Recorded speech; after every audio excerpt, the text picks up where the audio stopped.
Hello friends. मेरा नाम है राकेश सैनी। हमारे यूट्यूब चैनल में आपका स्वागत है। आज का अपना टॉपिक से रहेगा मोहम्मद गोरी के चरित्र के बारे में देखेंगे। इसने भारत पर आक्रमण कब किया और इसने किन किन क्षेत्रों को जीता।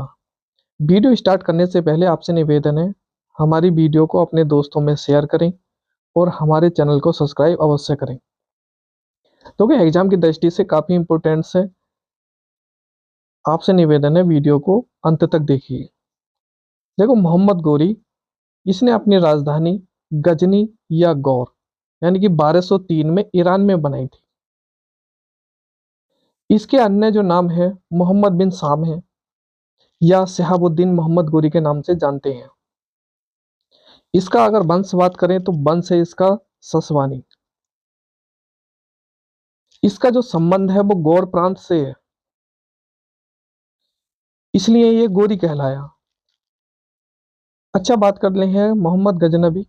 तो मोहम्मद गजनबी से इसका कोई संबंध नहीं था। इसका सबसे पहले भारत पर जो आक्रमण होता है वो होता है 1175 एडी में। मुल्तान अभियान है वह सिंध। ये मानते हैं कि इसने जो प्रवेश करा था ये गोमल दर्रे से करा था। उसके बाद 3 साल के बाद 1178 एडी में ही गुजरात अभियान होता है इसका। अनहिलवाड़ा या पट्टन का युद्ध कहते हैं उसको। यहाँ पे ये दोनों आक्रमण जो करे हैं यहाँ पर विजयी रहा है। शासक मूल द्वितीय ये चालुक्य वंश का है, भीम द्वितीय। गुजरात पर उस समय क्या करता था, राजा था ये। तो इसने जब अभियान करा, गुजरात पर आक्रमण करा, तो उसको क्या कर लिया, जीत लिया। इसकी मां नायिका देवी इसकी संरक्षिका थी। भीम द्वितीय की जो राजधानी ही वो अनिन पाटन थी। सबको तहस नहस कर दिया इसने गुजरात में। उसके बाद 1100 एडी, सॉरी 1191 एडी में आती है तराइन का युद्ध। ये बहुत काफी इंपोर्टेंट है। पृथ्वीराज चौहान और गोरी के बीच होता है।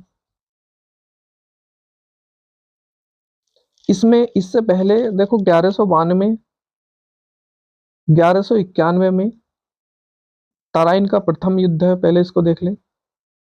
ये तराइन जो पड़ता है वो पंजाब बठिंडा के पास पड़ता है। यहाँ पृथ्वीराज चौहान और गोरी के बीच युद्ध होता है, जिसमें गोरी इसमें हार जाता है। वो पृथ्वीराज चौहान क्या कर जाता है, जीत जाता है। 1 साल के बाद ही जब 1192 एडी में तराइन का द्वितीय युद्ध होता है, इसमें पृथ्वीराज चौहान हार जाता है और गोरी जीत जाता है। उसी समय पृथ्वीराज चौहान क्या मारा जाता है। यदि उस समय की बात करें 1192 ही, तो उस समय में जो दिल्ली का जो शासक है वो गोविंद तृतीय था। फिर 1194 में चंदावर का युद्ध करता है ये किन किन के बीच, तो मोहम्मद गोरी और जयचंद के बीच होता है। जयचंद हार जाता है जबकि गोरी जीत जाता है। गोरी के साथ एक कुतुबुद्दीन ऐबक यानी कि इसका दास आता है। तो उसको क्या करता है, जो विजयी जो क्षेत्र है उसको उसको उसका वहां का गवर्नर बना देता है। जैसे गोरी ने ऐबक को विजयी क्षेत्र को गवर्नर नियुक्त किया और फिर वापस चला जाता है गजनी। इसी समय गौरी के सरदार बख्तियार खिलजी ने नालंदा व विक्रमशिला विश्वविद्यालय है उन दोनों को नष्ट कर दिया था। किसके समय, गोरी के समय। ये सरदार किसका है, तो बख्तियार खिलजी का है। 1205 एडी में खोखरों के विरुद्ध अभियान, ये इसका अंतिम है अभियान है। ये होता है झेलम और चिनाब के बीच। गोरी घायल हो गया इस युद्ध में और 1200, ये मानते हैं 15 मार्च 1206 में इसकी मृत्यु हो गई।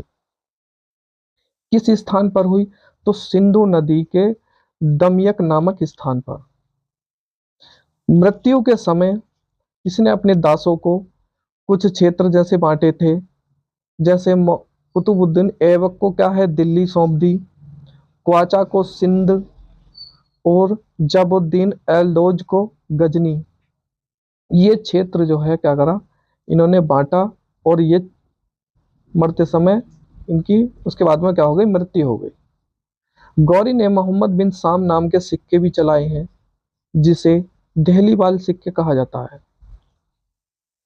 इन सिक्कों पर देवी लक्ष्मी का चित्र मिलता है और नंदी का चित्र मिलता है। उत्तर भारत में इसने एकता प्रणाली भी शुरू करी है।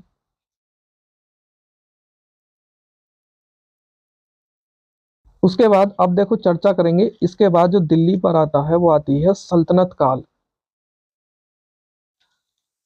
तो सल्तनत काल ने पूरी दुनिया, दुनिया कह सकते हैं या पूरा भारत कह सकते हैं, पूरा भारत, क्योंकि हम इतिहास पढ़ रहे हैं भारत का, तो भारत के ही बारे में बात करेंगे। तो पूरे भारत की जो काया पलट है, काया ही पलट दी सल्तनत काल से।